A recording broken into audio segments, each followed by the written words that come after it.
Good afternoon, everyone. Welcome. Welcome. It's a pleasure to see you all here this afternoon for our Cultural and Humanitarian Agents seminar. It is my sincere pleasure to welcome you on behalf of Doris Summer of the Cultural Agents Initiative and the Harvard Humanitarian Initiative, which co-sponsors this seminar series, to Theresa Betancourt's talk, which is focused on narrative creativity and resilience in war-affected populations. Theresa Betancourt has been a long-time friend, collaborator, supporter of the Harvard Humanitarian Initiative, and Doris and I were thrilled that Theresa has come over to join us this afternoon to talk about her very important work with war-affected populations and really bridging this divide, this dichotomy between cultural work and humanitarian work. Theresa is currently the inaugural Salem Professor in Global Practice at the Boston College School of Social Work. She was previously with Harvard University for many years, and we were deeply saddened to lose her just recently, a few months ago, to Boston College. But our loss is their gain. She is a fantastic researcher, professor, advisor. I have had scores of her students come to me and rave about how wonderful it has been to work with her. So it is really a treat for all of us to have her here today. Before I turn the floor over to Theresa, I wanted to take a moment and mention an event that is quite related to what we'll be discussing today.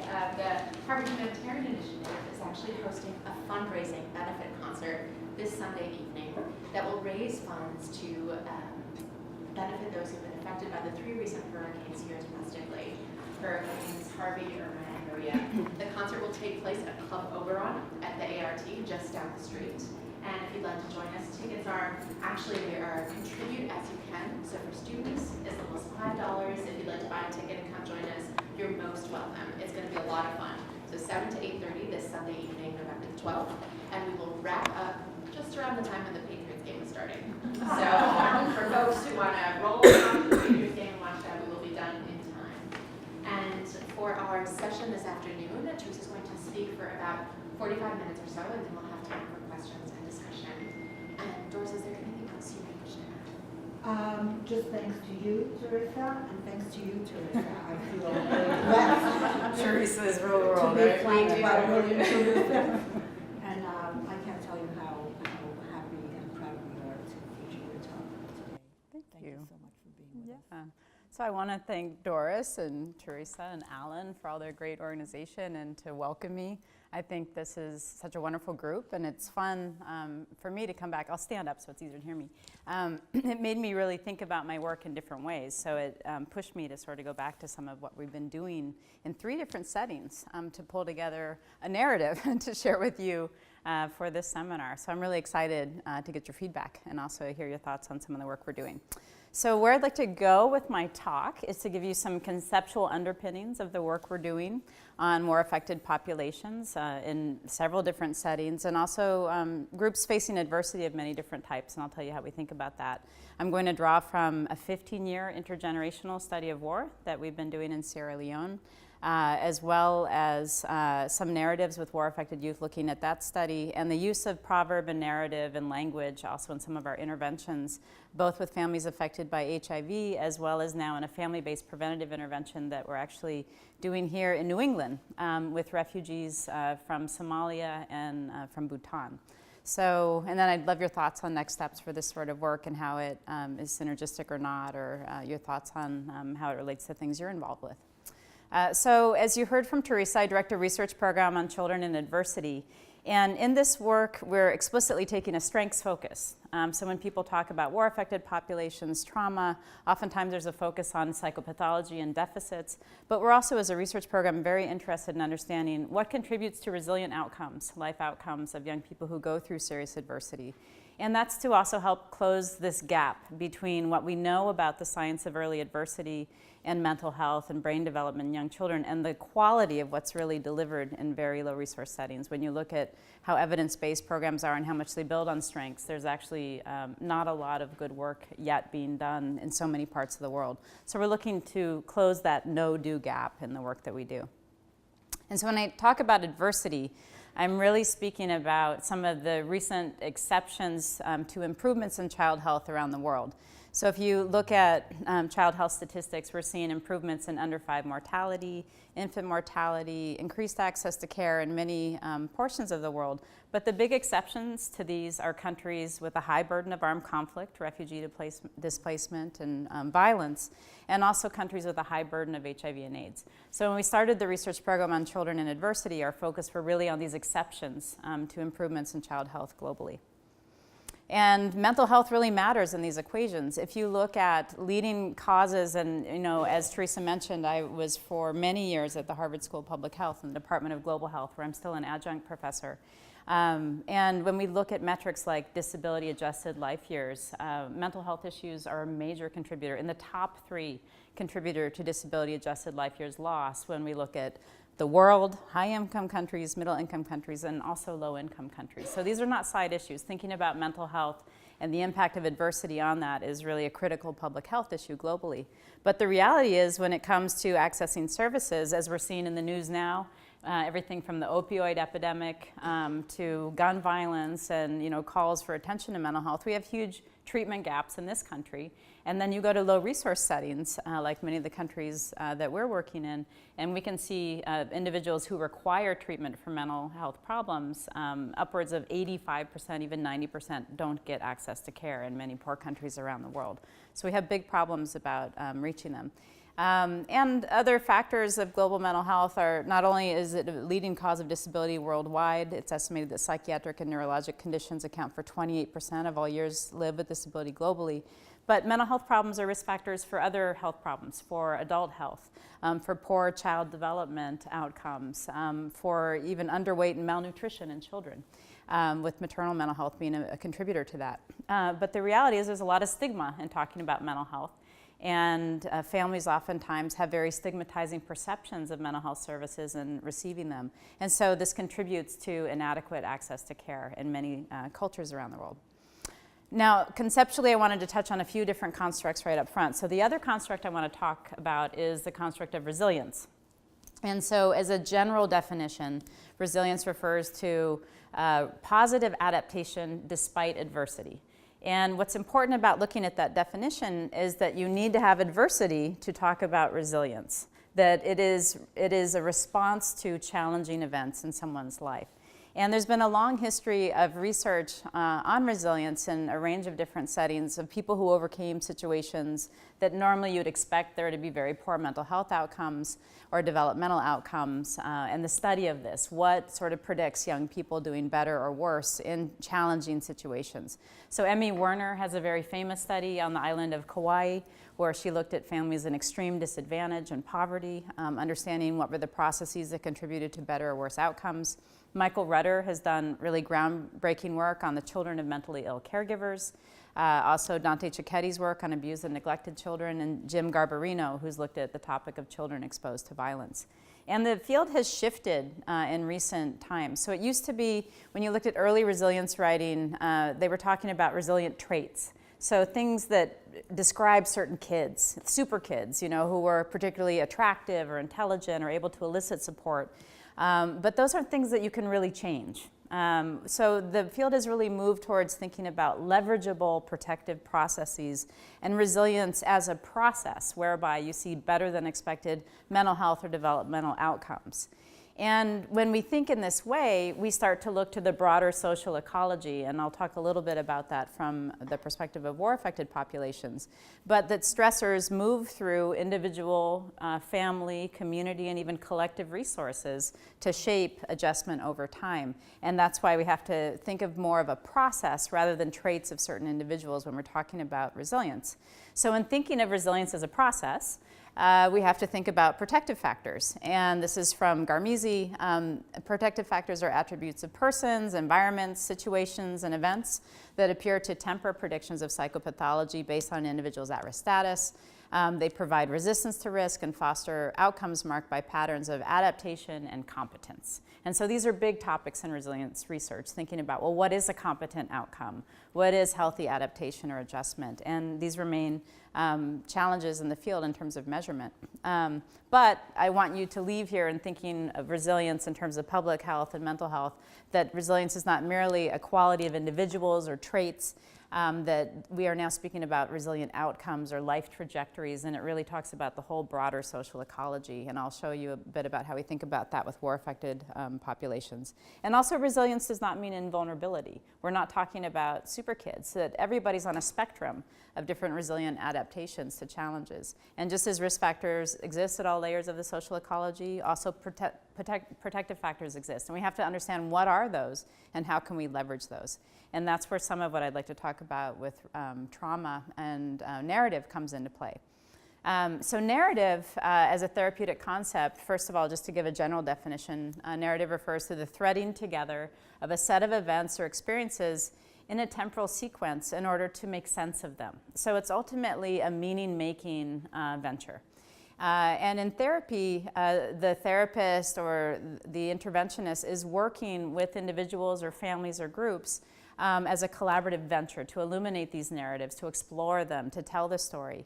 And using narratives in therapeutic practice is seen as particularly useful to get the flow of ideas moving, to get beyond stuck places where people are sort of in a place where their beliefs are stuck or their sort of behaviors are unable to be sort of moved.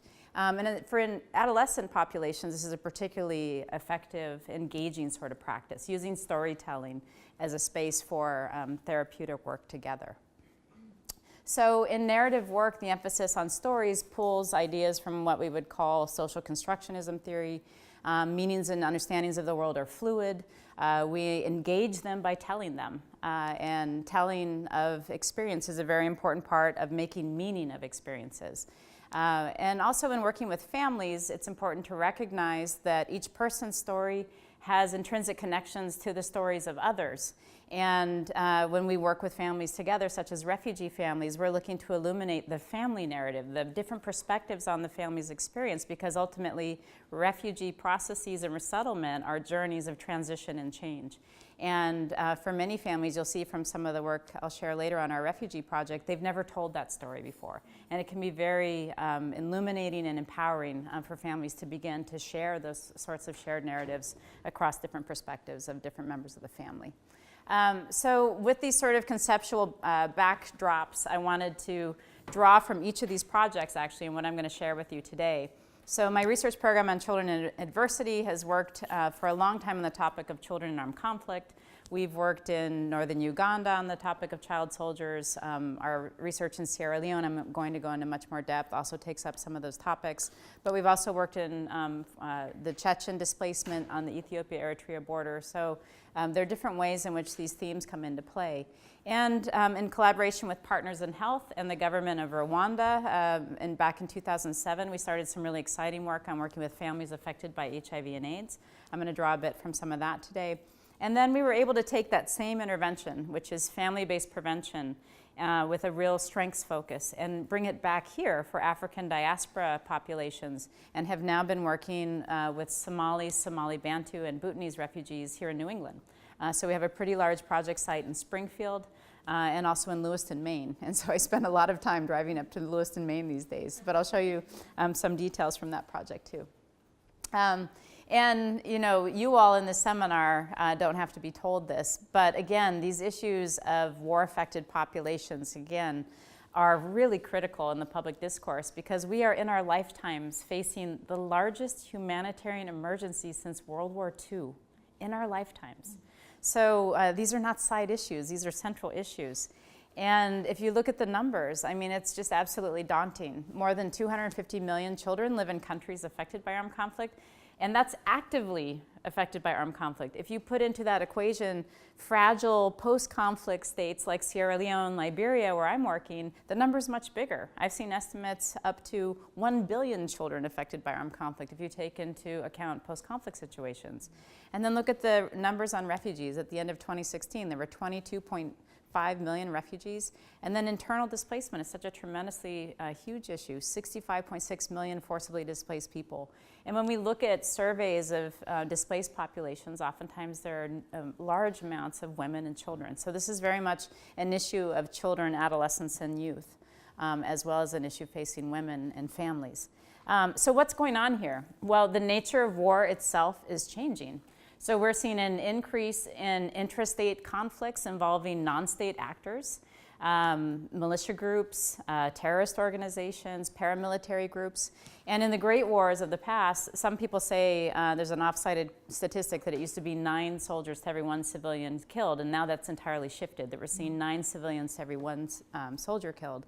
And there, back in the time of World War I, World War II, there are international conventions about the conduct of warfare, how you're going to treat prisoners of war, how you're going to treat civilian populations.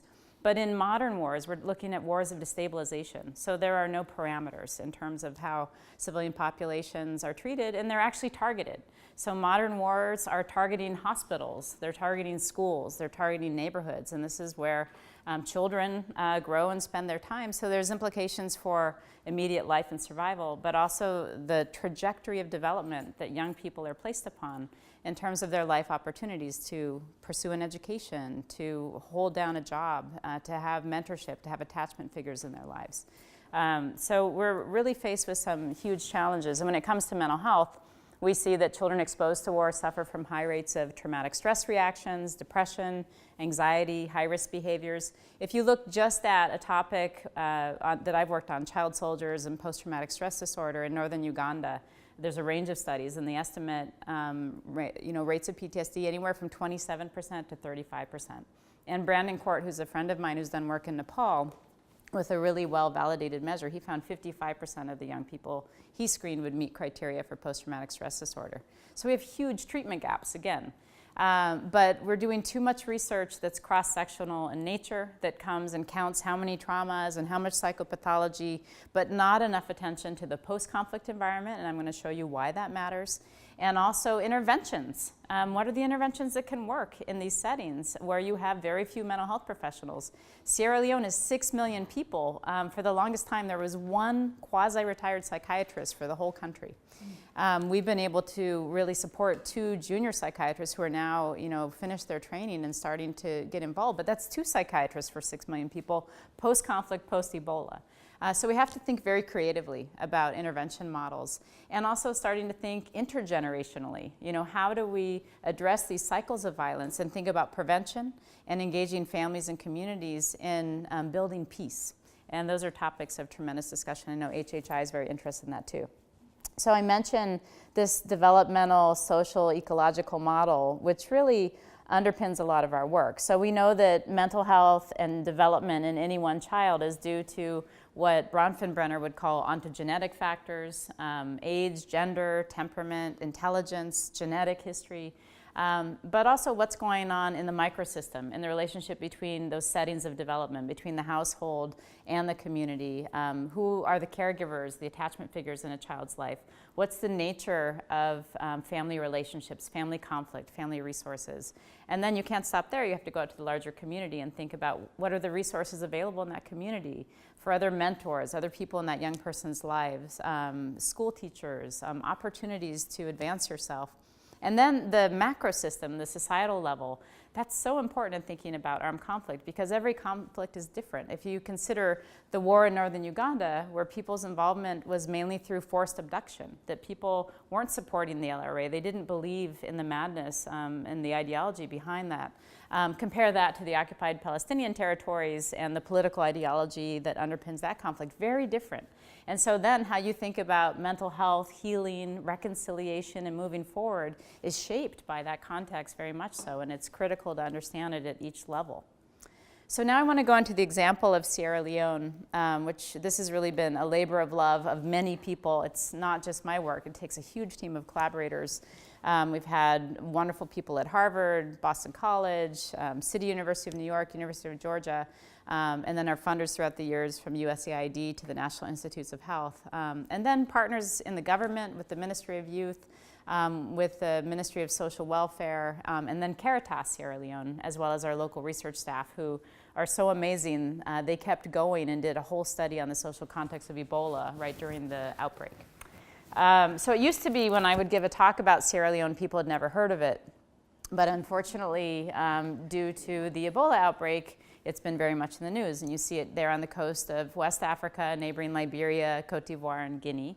As I mentioned, Sierra Leone is one of the poorest countries, vying for the bottom of the Human Development Index. It's currently ranked 179 out of 187 countries that are ranked.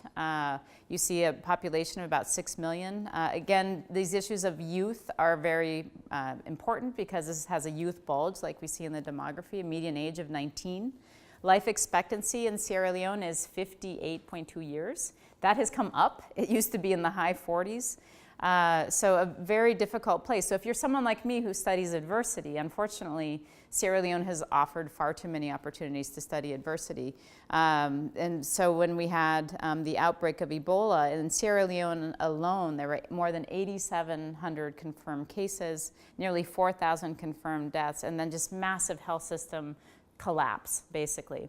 And what was underpinning that was the after effects of an 11-year civil war under which the health system was wrecked, never restored. This sort of made it very easy for Ebola to take horrific hold as it did in West Africa because you had two very frail conflict-affected countries. So as opposed to northern Uganda, where I mentioned I'd also worked, back at the time the war was raging in the north of Uganda, you could sit in Kampala at an internet cafe and be checking your email. You wouldn't even know there was a war raging in the north. But in Sierra Leone, it came to the capital. And if you've seen the movie Blood Diamond, you've seen a Hollywood portrayal of Sierra Leone's tragedy. So the war spread to the capital. 75% of the population, it's estimated, were displaced at some point in the conflict. So hugely impactful on the civilian population. And one of the infamous features of the war in Sierra Leone was the abduction of children into armed forces and armed groups. And it's estimated upwards of 20,000 children were involved in different fighting forces. So you had the civilian defense forces who fought back against the invaders, you had the Sierra Leone Army, and then quite infamously you had the Revolutionary United Front rebels. And one of the practices of the rebel groups were, upon abducting children, to force the children to commit atrocities against loved ones, against neighbors, against elders in the community. And so this was a deliberate attempt to sever ties, to make it impossible for those children to feel they could ever run away and be accepted back home. But the reality was, at the end of the war and the peace accords in 2002, there were thousands of young people coming out of fighting forces. So there was this huge policy debate. What's in their best interests in terms of where they should go? Should they go into huge orphanages? Should they go back to their communities? And it was decided, if at all possible, they should go home. So how was that done? So the government set up these interim care centers all throughout the country. This is one from Kono, the diamond mining region, where I've spent a lot of time. And I love this painting. Talk about narrative and meaning making. Because I've spent a lot of time at this particular interim care center, and it was a really dingy, shot-up, depressing place to me. But look at this painting. It's this beautiful, vibrant place with children playing in the yard. This is a painting done by a former child soldier. So it really expresses the sort of sense of safety and joy, actually, they were able to find in these centers. And so they would engage children in play and meeting their basic needs, because they come out very traumatized, in great medical need, malnourished. And then as they start to open up and tell their story, they're engaged in what's called a child tracing interview. So social workers would interview the child about how they got involved with the armed group, who they'd last been with, who might still be alive, what their thoughts were about going home. And then armed with that information, a social worker would go to the communities identified in the interview and try to make a match, find people who were identified in the interview and what was their attitude about these young people coming home.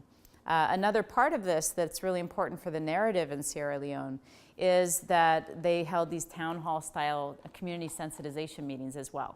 So they'd gather together people like this, elders, leaders in the community, young people, and talk about the fact that large groups of people young people had been released from fighting forces. There was a chance for them to come home. And what did people think about that? It was a chance for different opinions to be expressed and a way to kick off a dialogue to see if there could be a process of people rethinking that. And there were wonderful things we saw in our qualitative interviews in Sierra Leone that people were able to make sense of this experience by saying no one's hands were clean. You know, we did horrible things to survive during the war. These children were abducted, they were forced. And so pretty amazing ability of people to really change that narrative at the community level. There's a lot of criticism of the fact that those community sensitization campaigns weren't continued, because one of the biggest factors of young people not doing well in our study is stigma, community stigma. And so there are some of these efforts that really would help to address that. Also, another important part of this is to realize that a lot of young people went home without these formal support services. So usually the kind of kids who had ended up in an interim care center had been taken far from home. They had absolutely lost contact with anyone. But kids who maybe there was a disbanding or a fight where they could escape, they would just get home on their own too. And so there are a lot of young people who self-reintegrated, and that's another important topic to keep in mind when you think about child soldiers and community relationships. So we started our study around that time in 2002 with this explicit aim to understand processes of risk and resilience. What are the factors that shape psychosocial adjustment and community reintegration?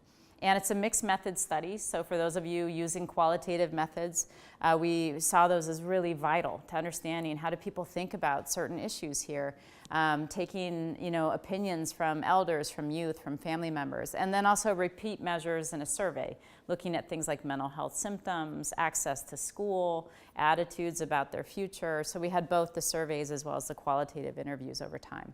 And this gets back to a mixed methods model that we've really been advancing in our work across all those different settings that I showed you previously, where we start with qualitative data to think about what are the important constructs in this setting, how do we assess those?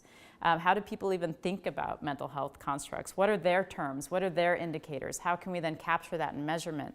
Or if we're looking at something like protective processes, what are the protective processes here that are operating? We can't just assume that, oh, we have this in the United States, it's got to be here, what are their words for it? Let's start without any assumptions from the ground up and learn what their terms are. And I can show you a little bit of what that looks like when we've done it in our free listing exercises. And then we use this qualitative data to pick the measures we're going to use. We look for those standard measures that align with some of these constructs, and sometimes they don't. And then we have to use the qualitative data to make new measures to understand context. Mm-hmm. And then we'll come back and evaluate our programs using the most rigorous designs possible, including randomized controlled trials, cluster randomized trials. We're doing all sorts of stuff like that too. But that's after all this formative work that's ultimately mixed methods and really values the local context.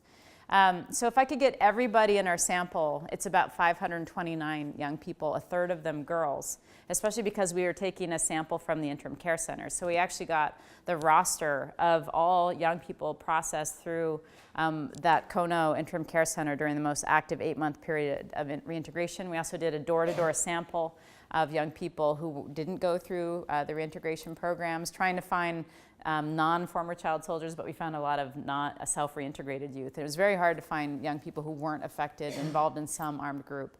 And then we've just been following them over time with repeat measures in 2004, 2008.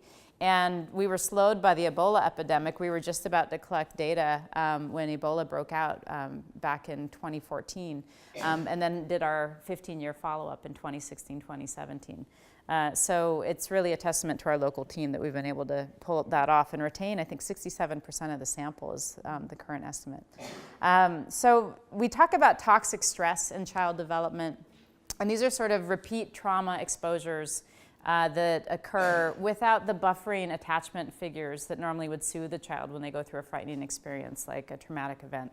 And this sample of former child soldiers certainly captures that. So these are data from a paper we published in Child Development, just to give you a sense of some of the traumas. Average age of abduction in the sample was 10. Average length of time with fighting forces was 4 years on average. So imagine this is a child being taken from their family around the age of 10 and socialized by an armed group for 4 years. in isolation of their family. You can't even fathom the intensity of that experience. And then when we asked young people about frontline fighting, being trained, carrying weapons, we saw very similar rates between males and females in the sample, except then when you ask about sexual violence, which for females is off the charts at 45%, and that's likely underreported. And also reported by 5% of males in our sample, again, likely underreported. And these are repeat experiences of sexual violence. Also, more than a quarter of our sample reported being involved in injuring or killing other people during the war, and more than half reported being forced to use drugs or alcohol. And you see from this painting, again, from that same wonderful former child soldier artist, the rebels commonly would encourage young people to take drugs, to take alcohol, to inure them to the violence they were going to be involved with. So an important feature of our study, and when we look at people's patterns of adjustment over time, though, is there's a tremendous amount of resilience in this population. So this is a latent class growth analysis we did, which we don't have to get into the methods of that. But basically, we had 3 data points looking at internalizing problems. And what we see here is people talk about former child soldiers as this lost generation. You know, they're never going to be able to function in society again. But if you really look at the data, we see that 47.6% of the sample are getting better without any treatment over time.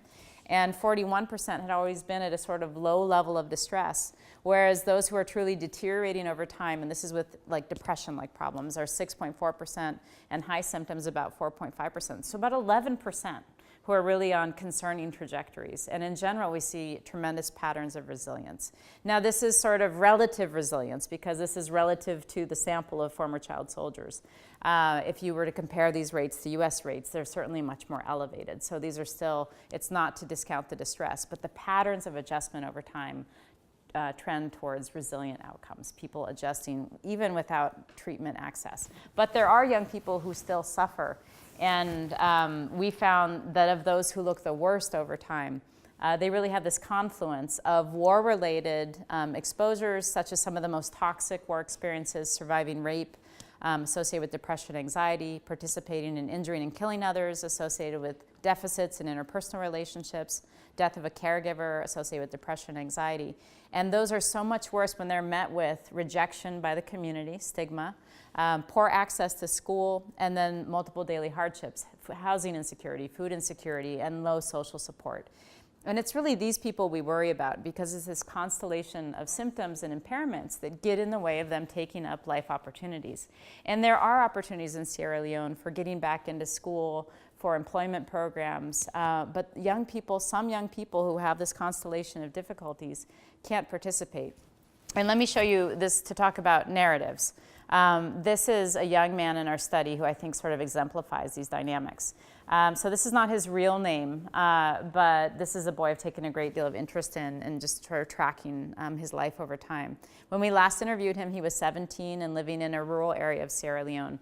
And in his story, he was with his grandmother gathering firewood in the bush in Sierra Leone when they were surrounded by rebels. And they took the boy, saying he was going to be a servant to the wife of a rebel commander. The grandmother was pleading not to take the boy, but they took him anyway. And he spent 4 years with the Revolutionary United Front. Through that time, when we look at his surveys, he witnessed countless massacres, bombings, amputations, shootings. He was sent out to spy on villages before they would raid them. And was forced to take drugs by the Revolutionary United Front rebels.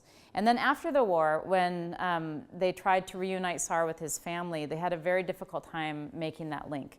And we saw in our interviews with the mother and the grandmother, in particular the mother talked about suffering from poil at, which is a way of expressing depression-like problems in Creole in Sierra Leone. And so she hadn't been able to advocate for her boy to come home. And, but these interviews with the mother and grandmother are very poignant because they talked about how he came back to us because he loved us. So tremendous support, but the head of household was now an uncle who saw SAR as shameful and was very rejecting of him. So this mother was not empowered to advocate for the boy. There were a number of instances where community members ganged up on SAR, beat him, saying they were correcting his behavior, and no one came to his defense, especially the head of household, his uncle. And SAR would then start to fight for himself. On one occasion, he pulled a knife, and then word spread about him being a bad guy, and he was blamed for just about any crime that happened in the village. SAR eventually dropped out of school. The last time we interviewed him, his mother had lost contact with him. He was living on the edge of a farm just for room and board. He wasn't even making an income, just having a place to stay and food to eat. And I was so excited to follow him up in this last wave and know how he was doing, because we are bringing interventions out to that region, and I found out he had died at age 22 from snake bite. Which to me, it's not a death by snake bite, it's social ostracization and social isolation. So heartbreaking, absolutely. This is the first time I've cried in my entire study, was hearing that SAR had died, because I had hopes we'd enroll him in one of our interventions. A resilient narrative, because I think stories like SAR's are very hard to hear. This is Fatima's story.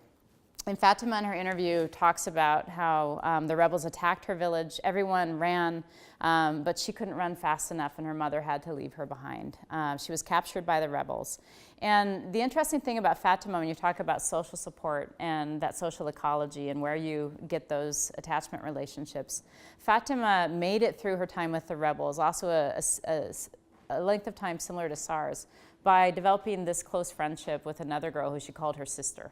And the two of them would look out for each other. And when she talks about her experience, she talks about how being with her sister through everything she went through made a big difference. And she can now reflect on that in her past.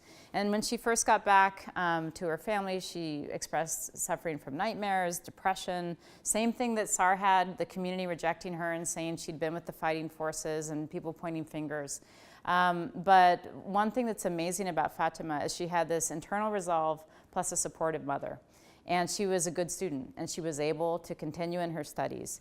And a very interesting thing about Fatima is when she reflects on her experience, she says, during the war, I saw the field of medicine was very essential because most of the time people got sick or wounded, especially women and children suffered the most during such problems.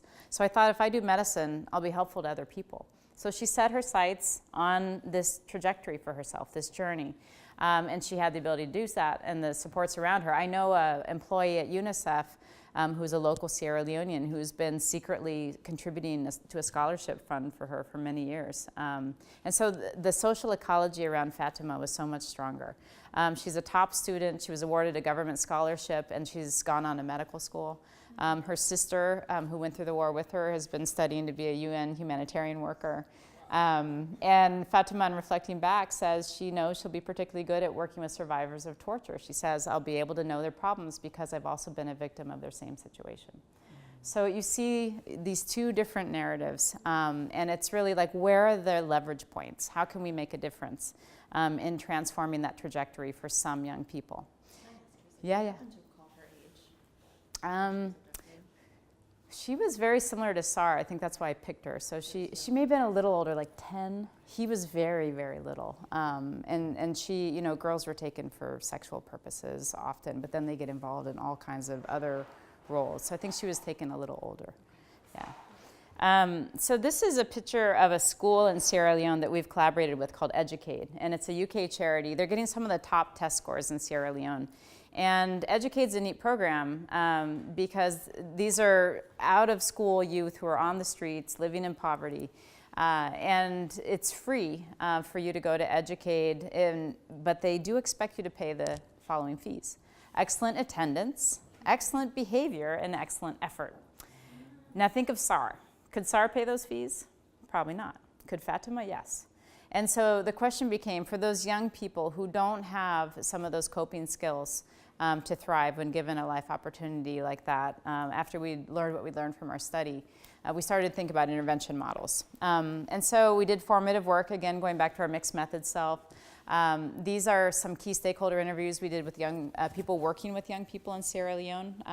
I think they're more traumatized by the day-to-day frustrations of poverty and the lack of perspective than the war traumas. This concept of being ready to take up life opportunities was mentioned by more than half of the people we interviewed. As this key informant says, merely sending them to school still creates some challenges. They easily drop out because they don't have the kind of coping mechanisms they require to face challenges. So the other realities of Sierra Leone, as I mentioned, is limited human resources for health, and especially for mental health. So we have to think about models that could be done by lay workers with excellent training and excellent supervision, group work, which appeals to the collectivist culture. And we have, you can't just go after sort of PTSD only or depression only or conduct problems only, that we have comorbidities, so these sort of problems coexist. And we have these histories of complex trauma. What's exciting is we've done some reviews of the literature, and if you look across different sort of treatment packages, there are common elements that are sort of transdiagnostic, that travel across treatments for anxiety, depression, and even conduct problems and trauma, that we took certain components of that that could be done safely in Sierra Leone by lay workers, was a big focus of our interviews. And then we realized that intervention for mental health couldn't stand alone, that it needs to link to life opportunities for employment and for education. And so that's been a big focus of our work, which is ongoing in Sierra Leone. So out of that formative work and out of the longitudinal study, we developed what's called the Youth Readiness Intervention. And it's transdiagnostic. It's drawing evidence-based components from other interventions that have been used for violence-affected youth. And it's a group treatment model designed to be administered by a wide range of providers. And these are the main components. And you see elements of narrative here too, that we focus early on in coping skills, but then helping people sort of integrate their life experiences and connect to others. And these are sort of trauma-informed phases that are very common in a lot of intervention models. So psychoeducation on trauma and its effects on your view of yourself and your relationship with others. But then also these coping skills of emotion regulation and relaxation, getting to recognize your own triggers when you're getting triggered, what works for you. And then some of the more challenging things we do, which very much relates to meaning making and narrative, is cognitive restructuring. So challenging negative perceptions you have about yourself or the other people around you. And beginning to build a more positive narrative. Behavioral activation, staying busy, being in the presence of others. And then lastly, in connecting to others, building those communication and interpersonal skills, because they're working in groups, so they can role play different interpersonal challenges or situations, a conflict with a relative or a work supervisor. And then setting, again, this sort of narrative, setting goals for themselves. What is the future they want to have? And reasonable, realistic goals, and moving towards those in small baby steps together using the group. And so those are the 6 components that the Youth Readiness Intervention has.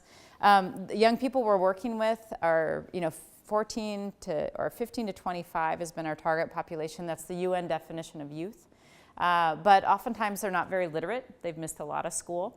And so we're using, instead of like workbooks with homework or things like that, we use a lot of proverb. And this comes from our qualitative research. So we have ways to communicate what the group sessions are trying to be in Sierra Leone's language, Creole. Does anyone here speak Creole? Because I'm about to butcher it. So I'll show you one of my favorite proverbs is number 4. If you take time ki anchigo siem got, which is a great example of an idiom, because if you translate that, it means, if you take time when killing an ant, you'll get to see its guts. And we say, why would you want to do that? But in everyone in the room who speaks Creole will nod their head and say, yes, that's about achieving your goal by being focused. And and that's getting the messages of that module across. And young people really remember these, they internalize them by using local language. So we did a randomized controlled trial, and the neat thing about this intervention, and this was embedding the intervention within the school environment with Educade, is we found that young people who got the intervention, not only did they show improved emotion regulation, daily functioning, social support, and interpersonal abilities, but when they went on to the school program, they were 6 times more likely to persist in school.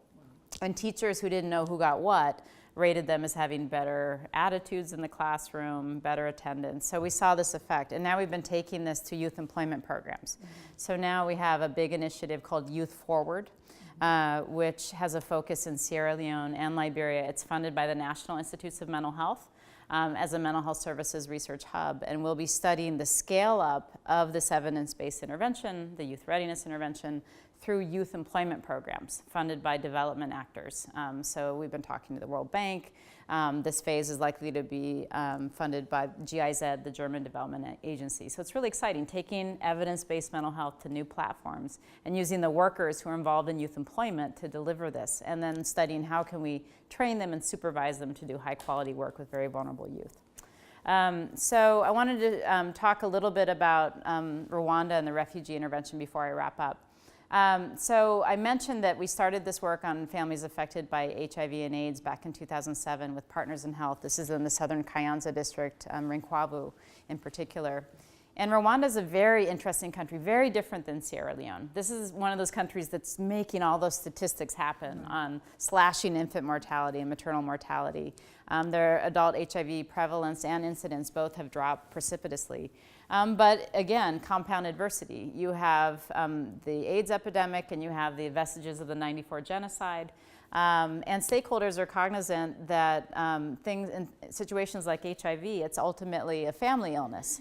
That it's not just about the person living with HIV, but it's about the broader family system and how they're all affected by HIV. And Partners in Health was doing great programs for HIV positive individuals, but much less for the broadly affected family. And so in collaboration with stakeholders in Rwanda, we did some of this similar work around what are the protective, first of all, what are the main mental health issues facing children affected by HIV? And we learned those terms so we could talk about them. Problems like agahinda kenshi, a deep sorrow that never leaves, or uburara, undisciplined or bad behavior, responses to trauma. And then we asked about, well, what helps? Because some kids here live with HIV in the family and manage to do okay. So what's that about? You know, what are aspects of the young person themselves, their family, their community? And then we probed to find those cover terms. And this is fun to do because I'm so opposed to taking the Western construct and forcing it into new settings. You know, that's a very dangerous approach. But I was shocked with this data to see self-esteem and self-acceptance come out of the Rwanda data as a local construct. Kwigirira ikizere. There's a construct of self-esteem. Kwihangana, coping and perseverance, Kwizerana, family togetherness, and Uburere Buiza. And this is great when you're looking at what are the indicators of good parenting in Rwanda. Very different. We could not find US scales that mapped. And it has items like parenting for the good of Rwanda.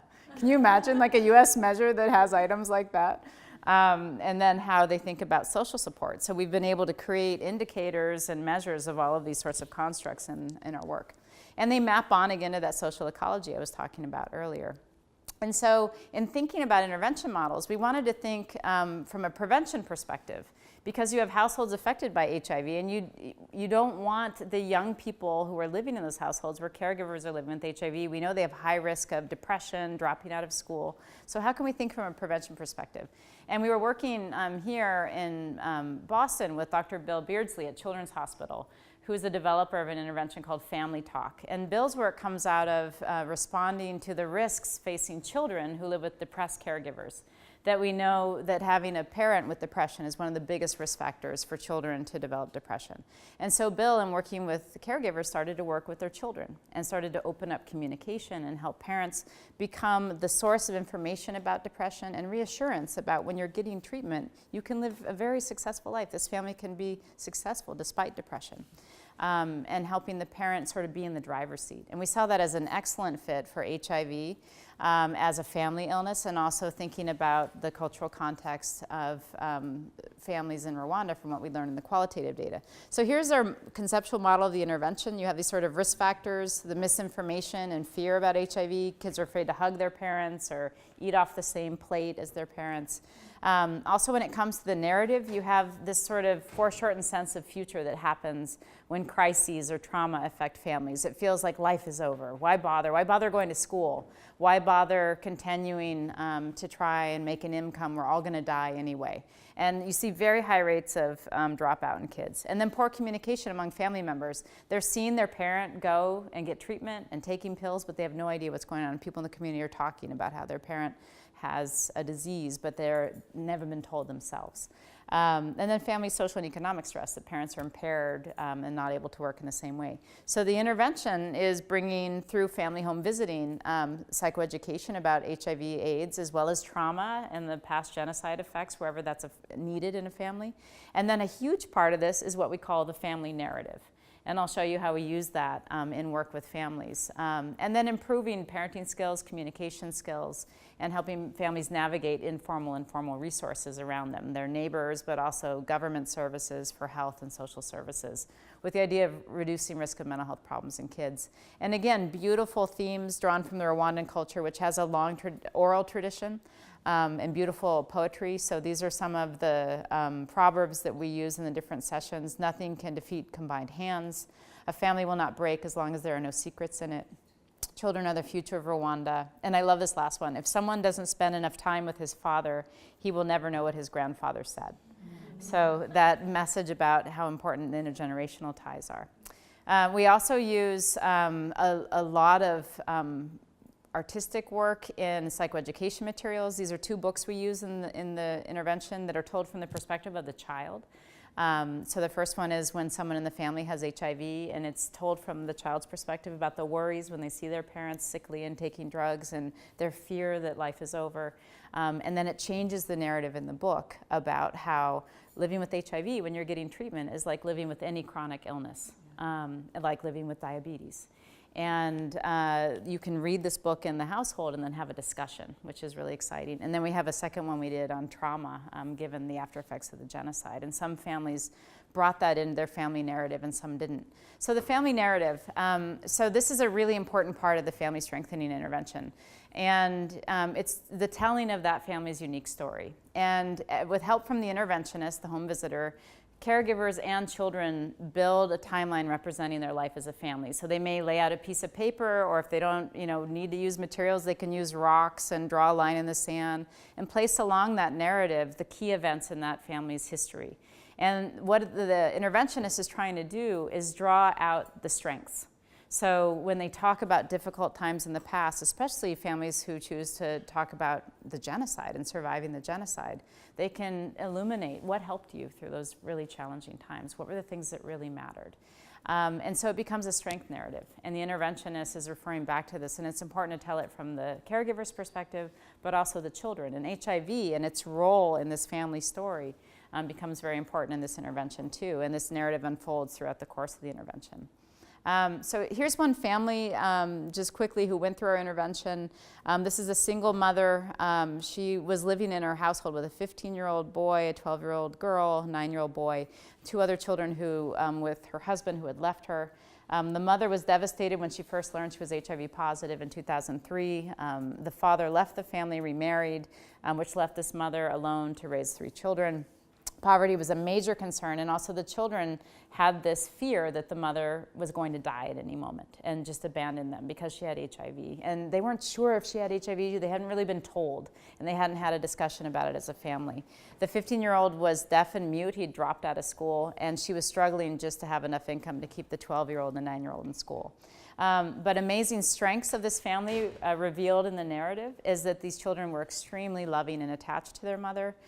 They had good relationships with each other and also with their community. So a lot to work with this family. And as the intervention unfolded, the 9-year-old boy was able to express some of his concerns and fears that his mother would die soon. The family were able to express their worry about him, that he might be even at risk of more significant agahinda kenshi, that depression-like problem. The mother was really provided with support and encouragement through role play, how to talk with her children about HIV and living well with HIV, and the fact that she was getting treatment, and you can live a long and successful life. HIV is a chronic illness with treatment. And to educate her children, so she becomes the expert in educating them about HIV.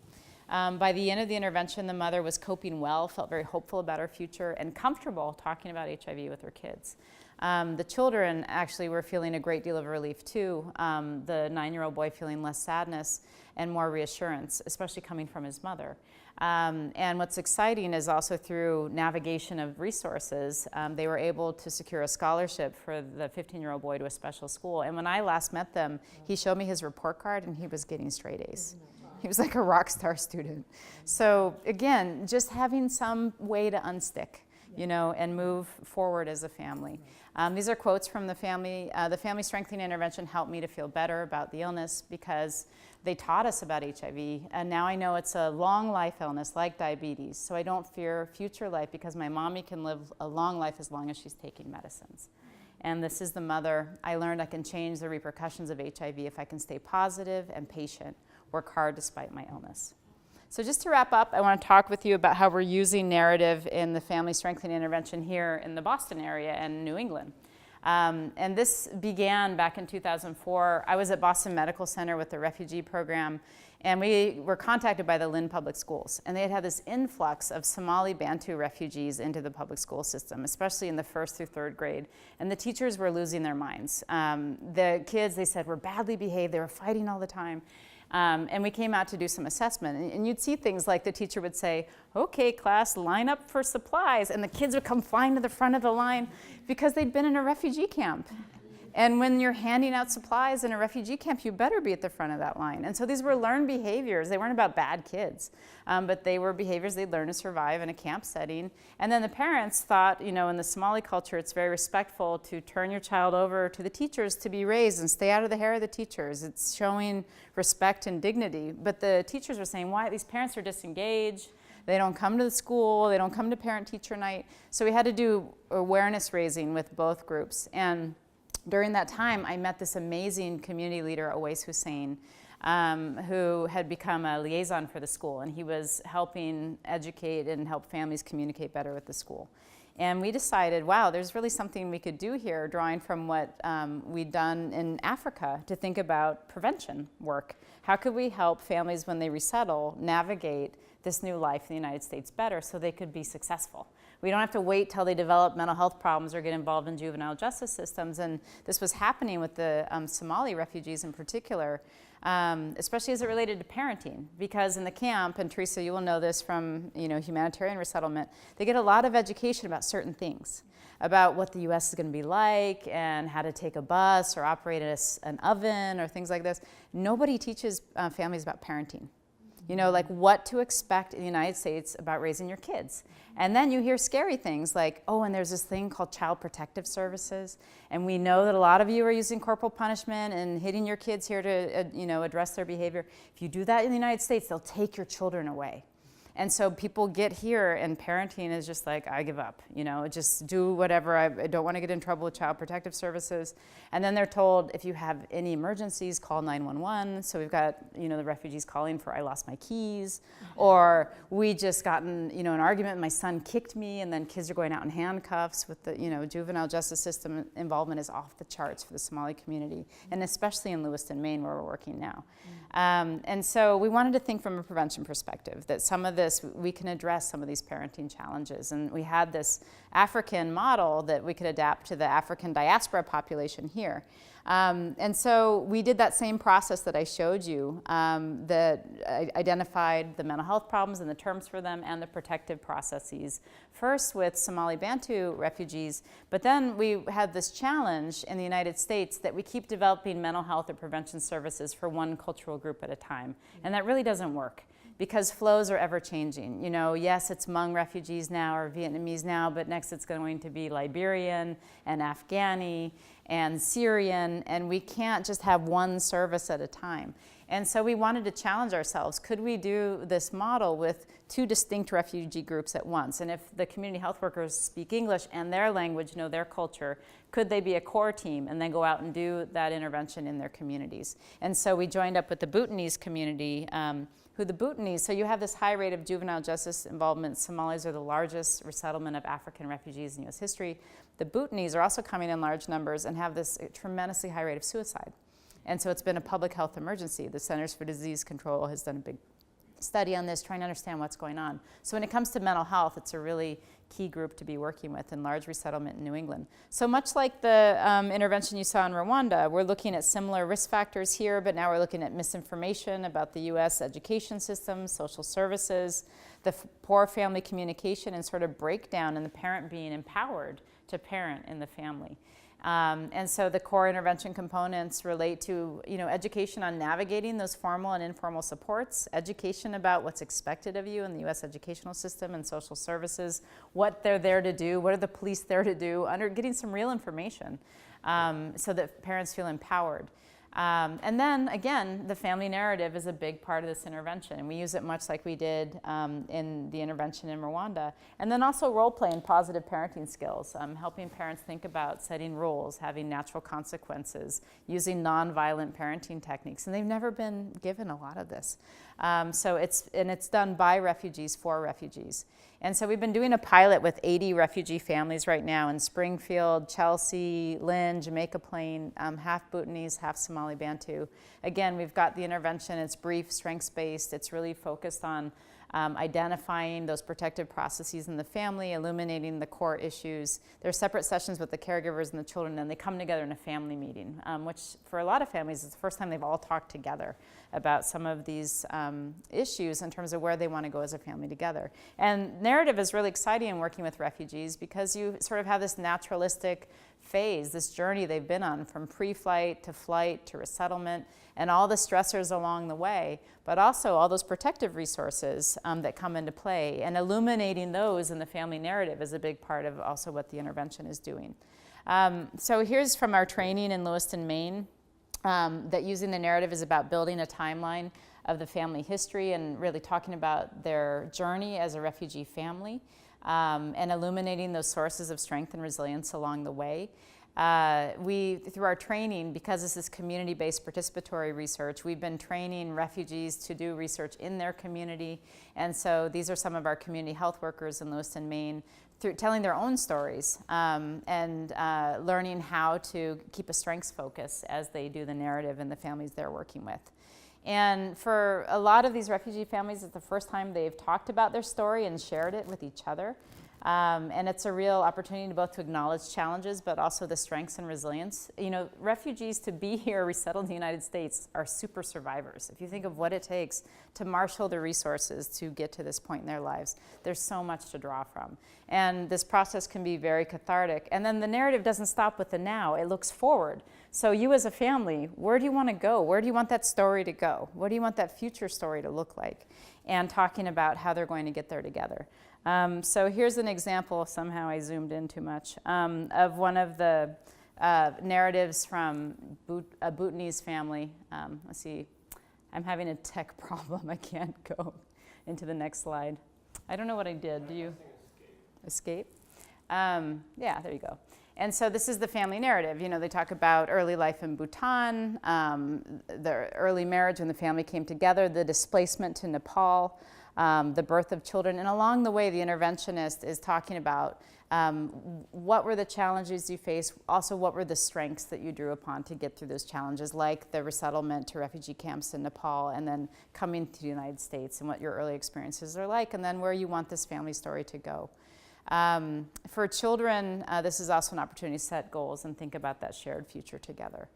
And so here's a Somali Bantu family that just finished the intervention. I really love the story. The interventionist was just debriefing with us in supervision. That in hearing the family narrative, the children voiced this new appreciation for the opportunities they have here. They'd never even heard about all the things their family had been through before, and it really helped them to appreciate what they have and what their family went through to get them here to the United States.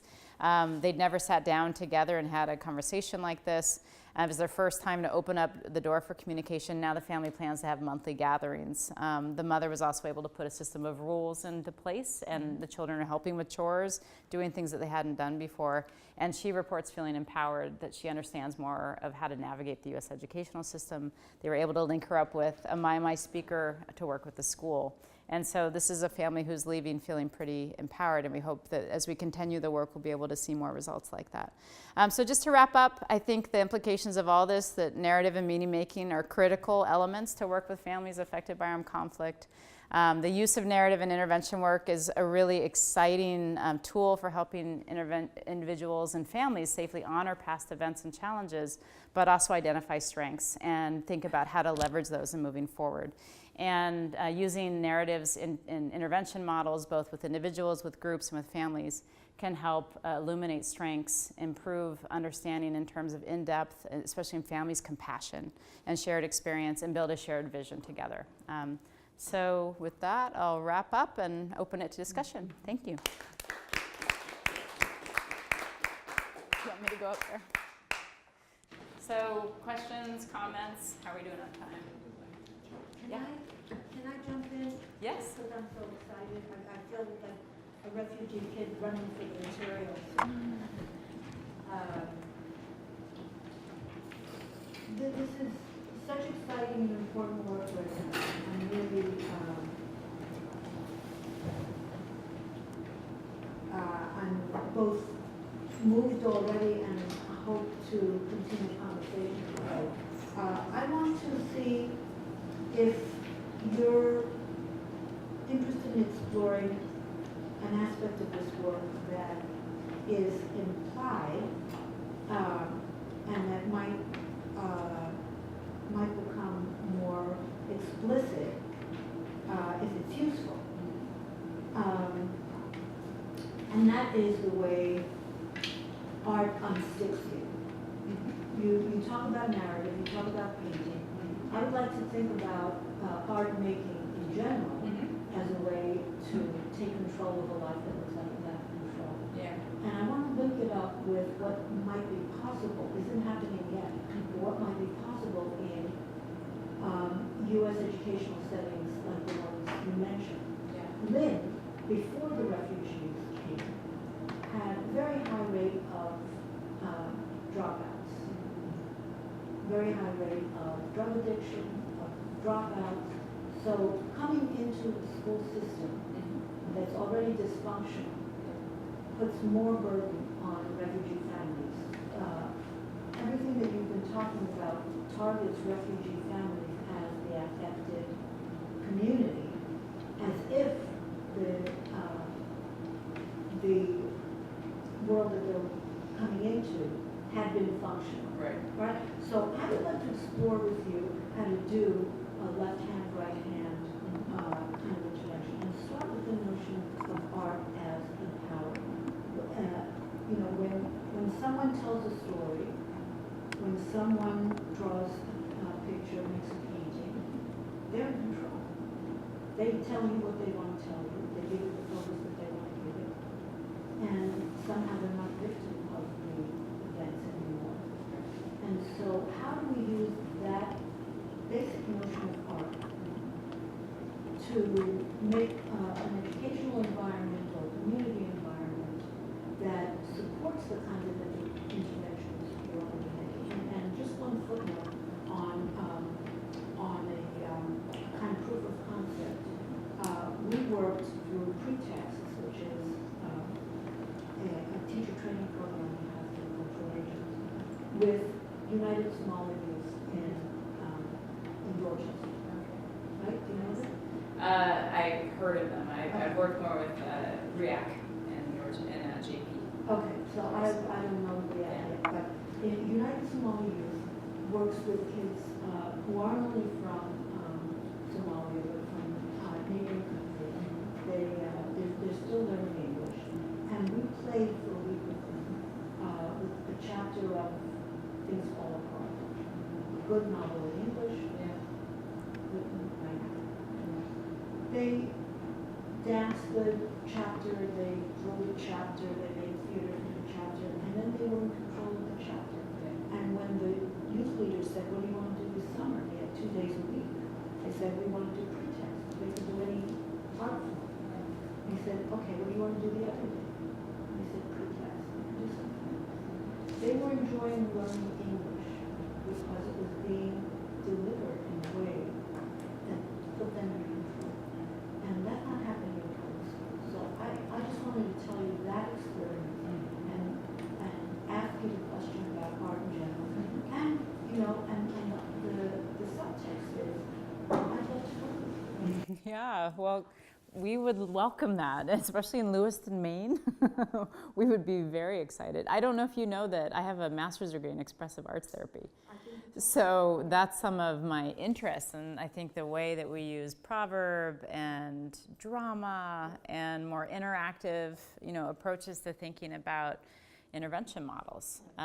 So that's definitely informed my work. And what you're speaking to is what's missing. We're looking at family-based or group-based interventions, but to really be effective, you have to work at each level of that social ecology, and the arts have a huge role to play. And unfortunately, we're cutting budgets in public schools, and refugees tend to live in communities where they can afford housing and get a job. And even the fact that our project, starting in 2004, 2005, is now out in Lewiston, Maine, speaks to that, because a lot of the early work was in Boston because the resettlement agencies were resettling families here, especially who had a trauma history, so they were considered high, medical needs. So they came to Boston where they had resources.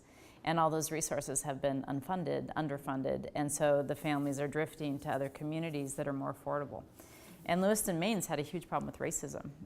The mayor of Lewiston, Maine came out and said these horribly racist things about Somali refugees, and there's too many of you, and stop coming, and really horrific things. And what I'm enjoying about working with the Maine Immigrant and Refugee Service that we collaborate with is they really have their act together. They are bright, they are on it, they've self-organized to change that narrative to be one about families thriving and being successful. And they've made huge investments. And so they do have, it would be a neat collaboration because they offer after school and summer programs. And I think that to truly have an impact, doing these interventions at each layer of the social ecology, so having opportunities for kids to express themselves, for them to even have a community narrative, murals, summer art activities, learning English through using like an exercise like you described, I think would be very, very engaging, especially for a lot of these young people. So you can imagine if truly we were doing these things well, we'd have, the family work, but you'd also have opportunities for individual expression.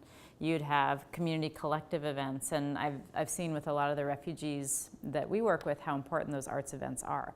And so when we're doing community-based participatory research, we're often looking to open up a dialogue about our project in the community. And we often do that through events where there's dancing, traditional dance, songs. In the Bhutanese, that's extremely important.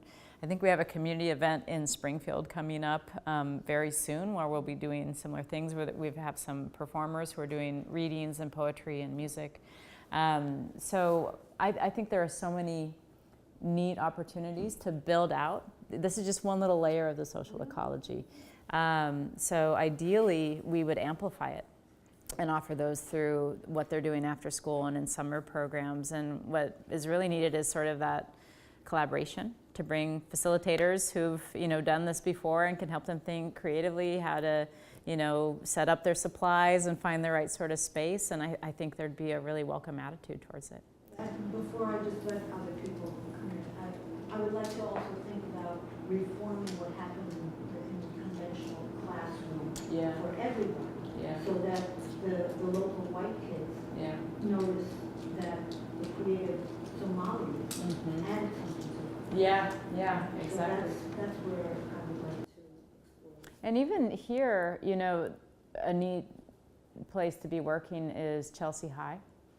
We have some really good links through the Chelsea Collaborative, which talk about multiculturalism. This is a group that was mainly a Latino community organizing, sort of leadership development organization. It's run by women who are Puerto Rican, and they met the Somali Bantu youth. And another truth that I didn't make very clear about Somali Bantu compared to Somali majority is that's an important thing to know about. The Somali majority are, the more connected, educated, early Somali refugees who came to the United States starting, in the 90s when the war broke out. The Somali Bantu peoples they're slaves. They're called slave. The word in Somali language for the Bantu means slave. Very horrible. And they were taken from other parts of Africa to work as slaves in Somalia. And so when the war broke out, the Somali majority and their slaves were all affected, moved to displacement camps in Kenya. And early policy, there were a lot of resettlement for the Somali majority. And then the US realized there were these large numbers of Somali Bantu. And so when they've resettled here, there are, linkages in the community for sure. They have shared culture and language, but also some tensions, and some of the mutual assistance organizations would say, hey, we've got your back, we're all Somali. And the Bantu would say, we know our history. And so that's an interesting dynamic to work with too. And there are some people who sort of bridge those communities quite beautifully. So Saida Abdi, who we work with, who's a social worker and at Children's Hospital, also teaches at BC social work. She's really respected by the Somali Bantu community, and so she serves as a supervisor and a trainer for our program. And so there are these sort of like stakeholders that are key collaborators in this. In English High, Chelsea High, huge histories of problems with racial misunderstanding, and I'm sure super underfunded in the arts. It's the first thing to go in so many budgets, especially But then these are schools that are saying, oh, we need to have programs on social and emotional learning, you know? So, you know, using the arts for addressing those topics is really exciting. And I think if brought in under that auspice for like, you know, reducing violence, you know, improving interpersonal relationships and using the label of social emotional learning and its role in the arts with kids, I think would be really productive. Yeah. Yes? I'm really interested in your HIV program. I just returned from Mozambique and I was working in a community with a really high HIV rate, and one of the big pushes was to work with children that were HIV positive, because vertical transmission was still very much of an issue, and kind of working with HIV positive mothers to prevent vertical transmission, but then also with children that were HIV positive, how to talk to them about HIV. And I was just curious to know if your project, you know, uses the narrative project with children at all, or working with that population versus just kind of the parents. Yeah, so just to clarify, the Family Strengthening Intervention explicitly is working with kids and parents. So when we do the family home visiting sessions, early sessions are more sort of assessment, they're with the parents, but middle sessions are with the kids. And so actually in doing the family narrative, we do it from the kids' perspective. So when the kids have their meetings together, and it depends on the family, you know, some of them will have kids old enough and so many kids that you have like an older kids group and a younger kids group, or you know, sort of like the family I presented, you could meet with that group of kids all together, the 9, the 12, the 15-year-old, and they talk about their concerns and worries. So certainly these intervention models could be adapted and used with all kinds of HIV-affected kids, those living with the virus, especially because there's education materials about what HIV is and isn't. And some of the best materials we use in Rwanda weren't developed by us, they were developed by, with support from the Belgian government, and they used cartoons, like cartoon books about the white blood cells and their fighting and what antiretroviral medication does to support them. And so there are lots of neat materials out there to work with HIV positive kids. And then, you know, in a way in Rwanda, Partners in Health was doing such great work with HIV positive kids. We were going for the gap area, which were broadly affected kids who were the kids not directly positive themselves, but living in households where caregivers were. But if you know, just looking at what's out there, there's some great organizations like REPSI, REPSSI, which is like a regional initiative for psychosocial support. They've got a lot of materials online that are for HIV positive kids that are sort of open access. And there are great evidence-based models out there that, you know, a lot more of the work has been done for HIV positive kids, to tell you the truth. And there's really tremendous research out of South Africa. I've seen wonderful intervention models like that have been used, like the CHAMP program. I don't know if you've read about the CHAMP program, but look into like Carl Bell's work, or if you look at Lorraine Schur or Lucy Kluver, their intervention programs. Lucy Kluver has a really cool study on HIV positive youth in South Africa. So there's a lot out there, and I'm happy to talk more if you want to learn about different resources.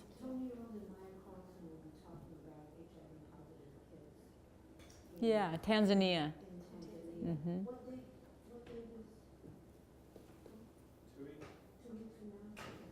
Yeah, and they did really neat psychodrama, like to educate communities about HIV and had the youth involved. That's really beautiful work.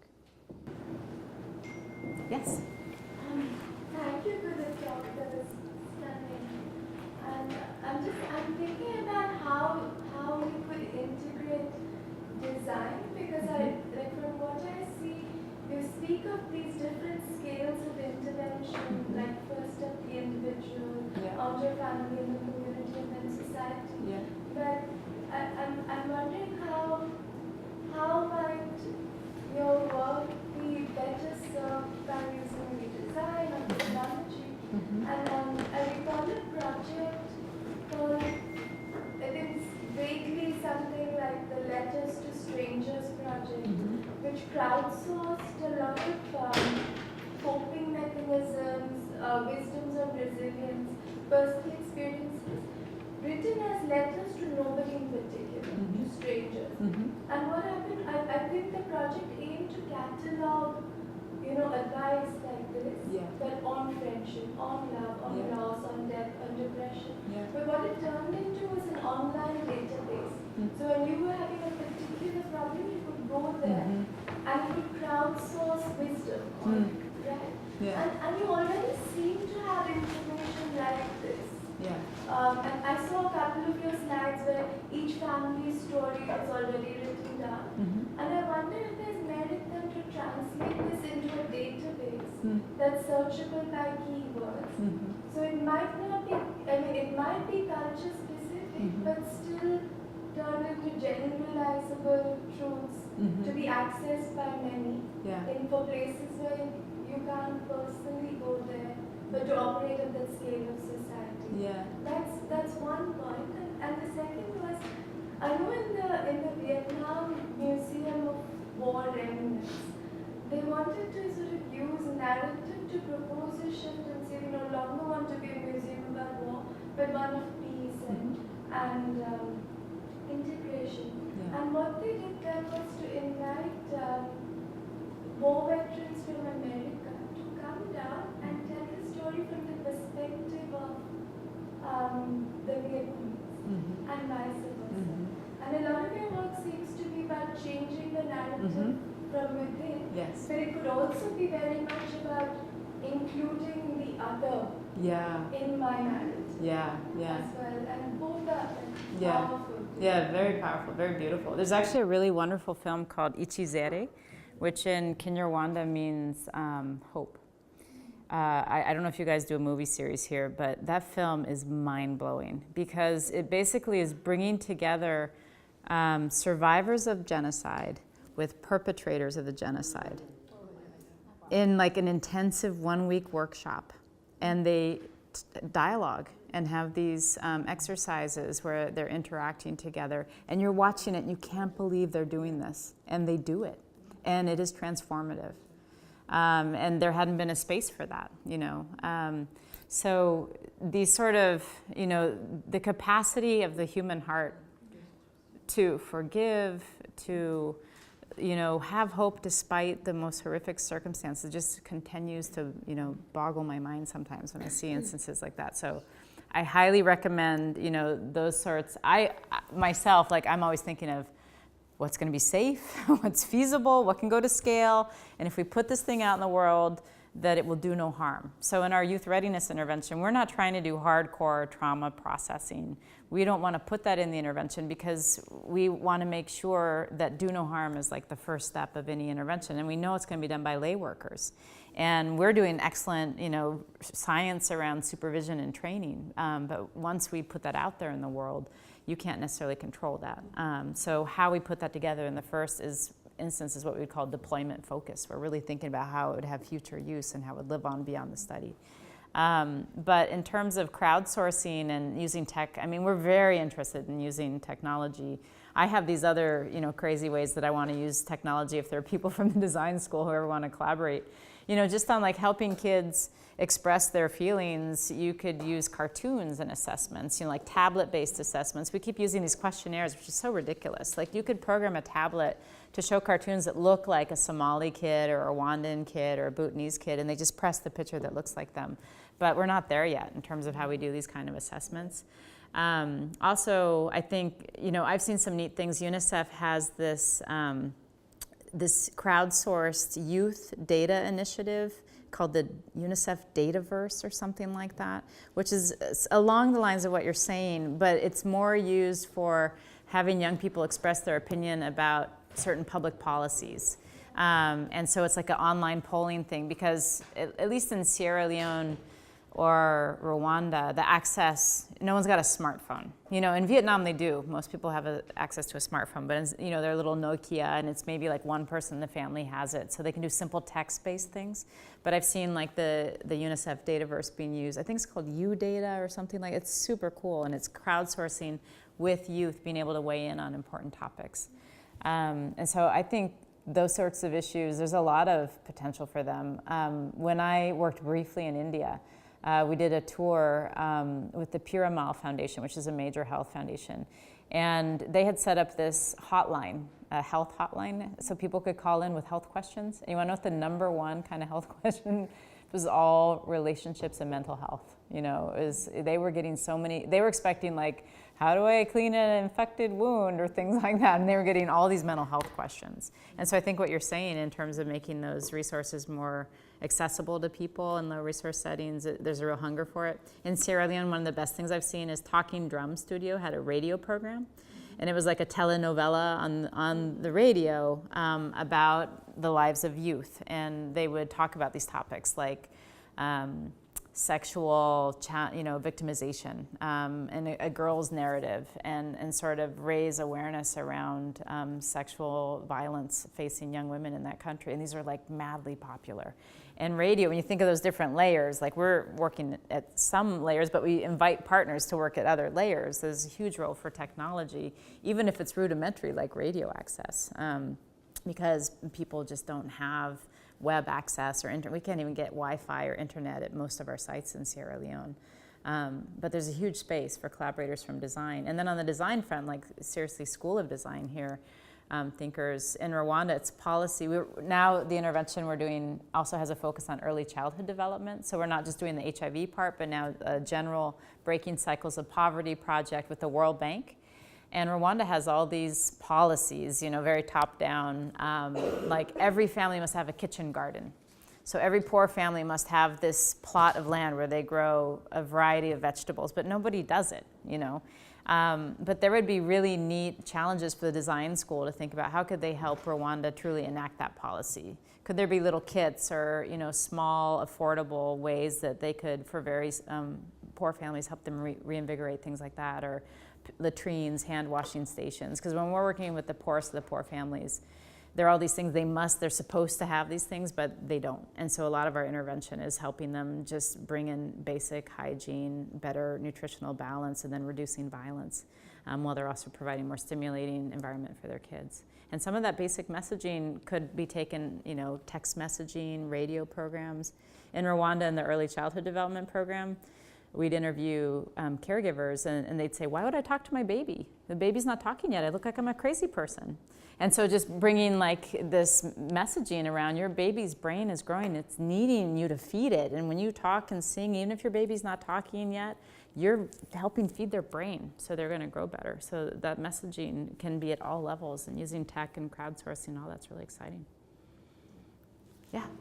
So I have a question about what you're talking about do no harm with these interventions. So I worked in Nepal for an organization, it was a media organization. We were working with women survivors of violence during the Civil War. We would get women together and do these storytelling for empowerment workshops. Yeah. But we were really wrapping in mental health support into those workshops, and a major component of it was just being in a big circle and everyone telling what happened to them during the war. And so for many women, it was the first time that they really divulged really serious trauma. And so I was really torn because on the one hand, it felt like we were trying to do the hardcore trauma work and opening that up without the supports in place. But on the other hand, the supports weren't in place no matter what. Yeah. So that's not really a question, but that trying to be ethical about doing no harm with creating low resource interventions, but also recognizing the need and the lack of psychosocial support. So I don't know. No, I think it's really great that you felt and realized that, because you know that is a very important thing to be thinking about. I know lots of research that's been done, like using focus groups. There's a really famous example of a study in Bosnia where they were talking about rape and sexual violence, and got a group of women together, and they all talked about the sexual violence they had experienced, and first time some of them had ever shared that, and afterward some of the women committed suicide. So I would say do no harm is number one no matter what. You know, you can't save the world, and so you've got to start with safety first, do no harm, ethics at the front of everything you do. And even as an art therapist, like I've been very concerned to see some of these arts programs that go into war zones, and they gather up the kids and they bring all these cool supplies and things kids would never see, neat paints and colors, and they give everybody paper and have them like paint a picture about their war experience, and they're like, thanks, and they just take all the pictures and then they put them on the web about their cool, and that is not a safe container. That is not a therapeutic safe container for those kids. That's actually raising risk for those kids. And so I would say I would not feel comfortable, doing interventions where I haven't linked to therapy by nature of being a therapeutic process has to be a safe, contained, supported process. And so I think you were right to feel ethically challenged about that. And we've spent a lot of time in our work on training mental health professionals in sub-Saharan Africa that your goal may be to elicit strengths and resources, and that it's not necessarily doing good therapy to get them to open up and spill everything. That doing exposure therapy, which is very evidence-based for post-traumatic stress disorder, requires a very skilled clinician. And especially to do that in groups, like you have to be, I've seen this, like in northern Uganda, they would love to do these child soldier groups where they take like a room like this and, okay, tell your story. And then you start to tell the horrible things that happen to you. And then everyone around you is like starting to like zone out and dissociate because it's traumatizing. You're re-traumatizing people. And people aren't paying attention to those safety issues. So that's why when we're thinking deployment focus, we're thinking what can be done safely. And even when you're doing things that you think can be done safely, you're still going to encounter risk of harm situations. So, suicidality, sexual abuse, violence. So before we do any intervention, we spend months mapping the services in the area. Like, who are the referrals for unmet medical needs, for higher level of care? We've had kids who, in doing screenings for intervention, we realize they're psychotic. This group's not for them. They need to actually see an individual mental health provider, and hopefully someone like a psychiatric nurse or someone who could actually look at controlling their psychotic symptoms through medication. So you got to also like triage. You can think about stepped care models. So for our experience, it's ethics first and do no harm. And I think the world needs to hear that. And it's not, sometimes, especially in groups where it's not a controlled setting, opening up people and sharing their traumas can be counterindicated. It can do more harm than good. And there's great research on this from debriefing therapy. So this used to be a common practice in traumatic situations where you get these volunteers to come in and be like, oh my God, there's been this horrible attack. Tell me what happened to you. Tell me all your traumatic experiences. And then they'd actually look at people's distress, and all it was doing was making people distress. And so debriefing therapy is now counterindicated. They recommend that you don't do that with people who aren't ever going to see you again. And you're not in a therapeutic relationship. It's a trusting, contained place where you can take those experiences and process them.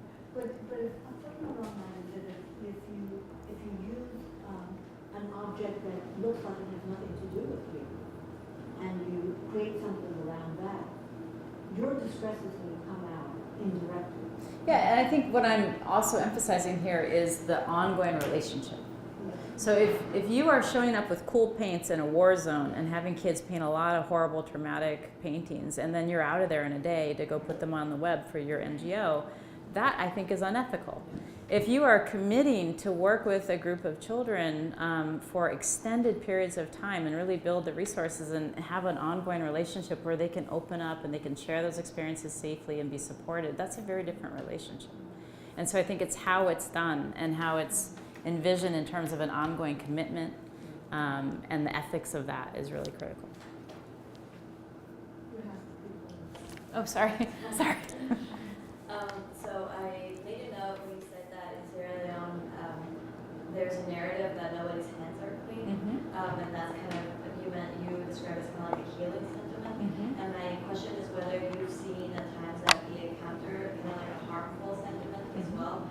The reason I ask this is that I read a couple of studies on South Africa and how apartheid is taught currently in schools to children that have never been involved and by teachers who have never been directly involved. And there's a similar narrative, both sides of the story, that emphasizes how not all whites were perpetrators and not all black people were victims. But that has been shown to minimize black people's experiences of racism and discrimination in the as they're working towards a healing space and coexistence and all that good stuff. So I was wondering if you saw that at all play out in Sierra Leone. I'm not familiar with the dynamics of the conflict itself, so it could be different or something. Yeah, I mean, there are always multiple narratives at play, right? So in talking about the no one's hands are clean, that's what you would see shift attitudes in one of those community meetings, that someone would stand up, and because there's a lot of stigma. So the other narrative that's running is these kids are killers, you know, they have rebel blood, they're not to be trusted, and that's when you saw every one of our young people in the study almost always came back to horrible stigma. And that's also a community narrative. There are other parts of the community that are saying these are little killers, they have rebel blood in them, you know, she's cursed, she's a witch. So that counter narrative of no one's hands are clean was sort of like a way that certain people in the community would change the dialogue. So it was being used, it wasn't a dominant narrative at all. And if you think of like Bhutan, some of you who've like, Bhutan is the happiest kingdom on earth. But they purged the Lhasa people, you know, and tortured them and took their land and forced them into refugee camps in Nepal. So, you know, there are always multiple narratives. It's more changing the narrative, and especially when there are damaging ones being propagated, and not a counter narrative to add balance to that. Yeah. Did you have a question? No, okay, you were helping. Sorry. Any more comments or questions? Yeah. Yeah, so again in the context of do no harm. Yeah. So I come from India, Mm-hmm. and I've been here for the past year accompanying my husband. Yeah. And I see this trauma-informed schools movement Yeah. that's really catching on. Yeah. And part of it, and a large part of it has to be making the teachers and the school administrators aware of the long-term impact of adverse childhood experiences on the child's developing Yeah. brain. But when I think about sort of taking it back to India, or trying to sort of draw attention to what is happening here and whether that could be implanted there, Mm-hmm. you realize that the do no harm does come into play because given the cultural context, once they become aware that trauma has an impact on the brain, Mm-hmm. would it lead to negative interpretations Mm-hmm. and Yeah. and but yet at the same time it's a very, very needed thing because Yeah. of the high dropout rates. Right. And I mean the figures are 40% of the world's poorest children live in India. Yeah. And so how does one navigate this? Yeah. Well, you're lucky to, be spending this year here, because there's some really tremendous resources for you to navigate. One is the Harvard Center on the Developing Child, which what I love about their work is they do so much on the communication. They've done research with the Frameworks Institute just on how do you communicate these complex concepts of brain development to policymakers who aren't going to have a background in neuroscience. And so I think doing a little thinking, of course you'd want to do really careful thinking about messaging and think within your languages you're going to communicate within, how do you want this concept to come across? And we've had that same fear in Sierra Leone in working with war-affected youth. If we say, look, these traumas affect their brains, and then, we impart this view that all these war-affected kids are brain damaged, that could be really ill-advised and counter-indicated to what we're trying to do. So, there are, what the Harvard Center on the Developing Child is doing is like little test cases, focus groups. They bring a bunch of stakeholders together and say, how about this messaging? What if we talk about, these are funny. Like if you think about some of the messaging they've used in the United States, it's serve and return. That's tennis. So in some cultures that makes a lot of sense, but some it doesn't. So that messaging needs to be adapted as you go into new contexts. And then you have the world's expert in global mental health, Vikram Patel, who just came here to Harvard Medical School, and he's wonderful and a colleague of mine. And his wife, Gauri Devan, is very interested in early childhood development and works in autism. And so she's actually doing ECD interventions in India. So she would be a neat person for you to meet up with and talk about brain development and messaging around that. And I actually helped Gauri on a handbook for school counselors that's for use in India. So if you even like search that, those are some neat resources coming out of little networks here. But I think it's always about doing your homework. You know, we do all this work on, rather than saying depression in the US, you know, how do you guys have that here in Sierra Leone or Rwanda? We say, well, what are the problems of HIV affected kids? And then we get their words. And so it's the same idea. Project, how long did your formative work take? Well, when we do those qualitative methods, we're using really simple qual methods because there's a whole range. Like there's some people who are experts in like discourse analysis or narrative, and you know those are much more advanced. We're doing free listing. So free listing, we teach our refugee staff to do. It's simple. You just go with a piece of paper and you say, what are the problems of refugee kids around here? And you let all answers come and you write it in the local language. So if it's with Somali Bantu, you're writing it in Mai. And then you're looking for problems of thinking, feeling, and relationships. So we pull out those clusters, and then we go back and do more interviews, and we say we talked with people around here about the problems of refugee kids, and they told us about all kinds of problems. Now we're interested in learning more about these kind of problems, and you're using Mai the whole time. So we're interested to know about these problems of kids dropping out of school or getting in fights, or and then there was this other group of problems of kids feeling hopeless and sad and lonely. Tell us more about a kid who's having those kind of problems. Are there other problems they may have, other ways they may think, feel, behave, and so we're drawing that out. And we've done that also with the protective factors, same process in Rwanda. You know, like I mentioned, well, some kids who live in houses affected by HIV really have difficult lives, and some manage to do okay. So what's that about? What is it about the child, the family, that helps them do okay despite those life challenges? And then we get their words in Kinyarwanda. We're not doing it. So you could do something very similar in languages you work in. Yeah. It's like a few weeks. It's really a few weeks. Free listing, you can do it in 2 weeks. So a related question. So I've been sort of communicating with an NGO back in India, telling them, look, all this is happening here, and it looks overview. And they have some idea of the language, and they have a life skills approach, you know, sort of the. And so they come back to one of the questions that they posed to me was, won't social and emotional learning by itself be enough? Because that's a sort of a well-established program, and there are assessment tools available and so on. And my comeback to them was that social emotional learning, if it is embedded in a culture of being trauma aware and trauma informed, it would be much more impactful, you know, because the social emotional learning would again be a more of a deficiency approach. It would take into account the distress that the child has suffered, and once again the burden of change would be placed on the child's shoulders to some extent. And so what would your response? Yeah, I mean, I think we've learned that schools are a major place, you know, where you have an opportunity to identify kids who need other services. And if you truly want to advance human capital, if you're the government of India or local government, yes, social emotional learning is great, and you're doing great skills learning, but there are going to be kids within that same school who you need to be able to identify those who are needing a higher level of care. And there's a lot of ways that kids experience trauma. Another thing you may want to look at is the National Child Traumatic Stress Network. Have you learned about them? Yeah, and so the idea is looking at all these different types of trauma and how to increase access to services for kids, and the schools are a huge part of that.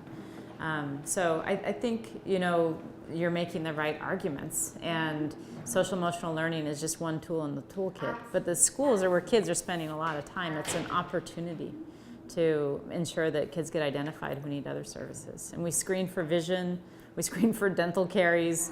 Mental health has just as much a role. Look at the contributors to disability globally. We have to be paying attention.